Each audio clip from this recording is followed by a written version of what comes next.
Warren, how would you define true success?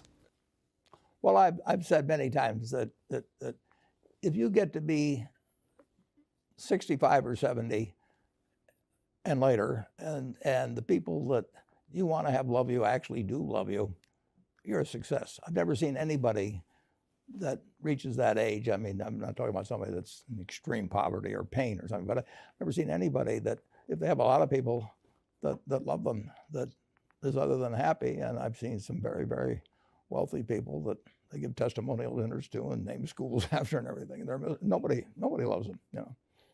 Their own kids would say, he's in the attic, you know. Nobody ever came. What are, say, 3 pieces of advice you would give to people who are looking to succeed in business? Well, by far the best investment you can make is in yourself. I mean, for example, communication skills. I tell the students that come that they're going to graduate schools and business, and they're learning all these complicated formulas and all that. If they just learn to communicate better, and both in writing and in person, they increase their value at least 50%. And, I mean, if you can't communicate, somebody says, you know, it's like winking at a girl in the dark. Nothing happens, you know, basically. And you have to be able to get forth your ideas. And that's relatively easy. I did it myself with the Dale Carnegie course. Some people wish I'd taken a shorter course now in terms of my talking later on. But it's just hugely important. And if you invest in yourself, nobody can take it away from you. I mean, the second thing, which I'll get a certain criticism for not living it, but I do tell those students, you know, that if I gave you a car and it'd be the only car you get in the rest of your life, you take care of it like you can't believe. Any scratch, you'd fix that moment. You read the owner's manual, you keep a garage and do all these things. And you get exactly one mind and one body in this world. And you can't start taking care of it when you're 50. By that time, you'll have rusted out if you haven't done anything. So you should really make sure that you just remember that you just got one mind and body to get through life with and to do the most with it. What about life advice? Well, life advice is, you know, the most important thing, aside from the things I've talked about already, is really who you associate with. You want to associate with people that are better than you are. I mean, basically, you'll go in the direction of the people that you associate with, and you want to have the right heroes. You want people, if you want to emulate somebody, you better pick very carefully who you want to emulate. And when obviously you can't pick your parents. They're going to have an enormous influence on you, but you don't get a choice on that. But you get choices as you go down the line, and who you admire, who you want to copy, and the most important for most people in terms of that decision is their spouse. It's also important in terms of a partner in business, but the partner in life is the most important one. You want to pick a spouse that's better than you are, and then he or she, and you hope they don't figure it out too fast. Great. Biggest mistakes people make when investing? Well, they try to, they just don't realize that all you have to do is just buy a cross-section of America and then never listen to people like me or read the papers or do anything subsequently. They think that because you can trade, you should trade. You buy a farm, you buy an apartment house, you can't resell it tomorrow, and you know the cost of moving around.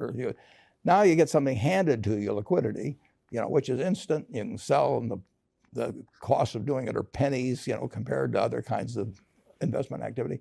So because they can so easily move around, they do move around, and moving around is not smarter than investing. You have a pretty cool morning routine regarding what you have for breakfast and how prosperous you feel. What is that? Well, I now actually send somebody over to McDonald's usually to get me something.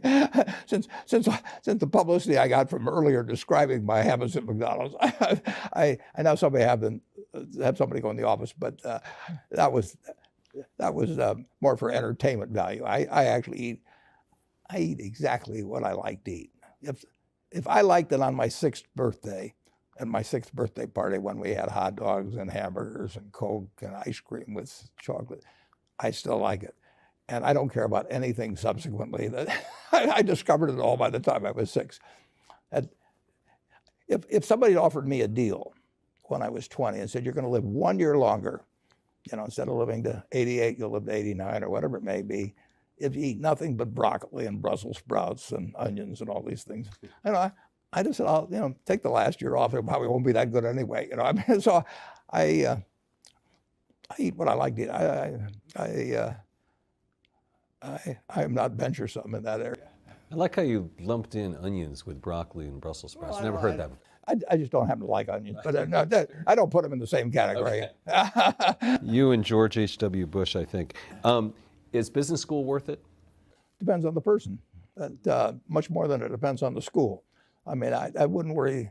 Some people are going to get a lot out of advanced education, and some people are going to get very little. And I don't even think it's important that every person go to college at all. I mean, we have all kinds of jobs at 70 or so thousand a year, or 80,000 a year, that college training is not of use. And I actually was not keen on going to college myself. Yeah, my dad kind of jollied me into it. He could get me to do anything. But if they'd had an SAT test in those days, he would have taken the test for me.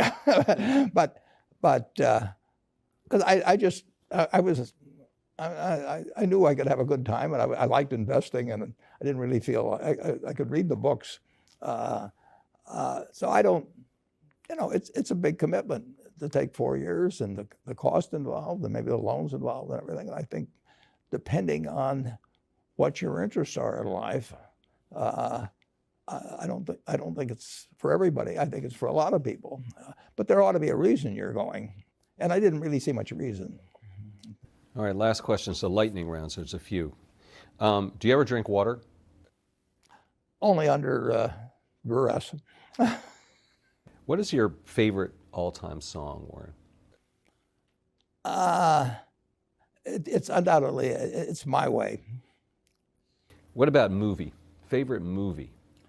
Well, I like The Bridge on the River Kwai because of there were a lot of lessons in that. Plus, it was enormously fascinating.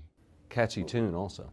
Pardon me? Catchy tune also. Yeah, Right. Very. Right. But the ending of that was sort of the story of life. He created the railroad, and did he really want the enemy to come in across it? Got it. Favorite book? Well, the favorite book from an the book that had the most impact on my life was The Intelligent Investor by Ben Graham. I knew you were going to say that. Favorite TV show? It's probably going to be it would be Nebraska in some huge bowl game and winning.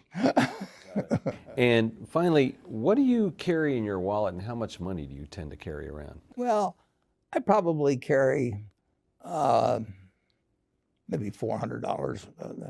I actually my wife likes to use cash, so I just take home a chunk of cash every now and then she doles it out. She looks at my billfold and sees whether all the hundreds are gone. Sticks a few in there. But it's pretty simple. And credit cards? I've got an American Express card, which I got in 1964, but I pay cash 98% of the time. If I'm in a restaurant, I always pay cash. It's just easier. Warren Buffett, thanks very much.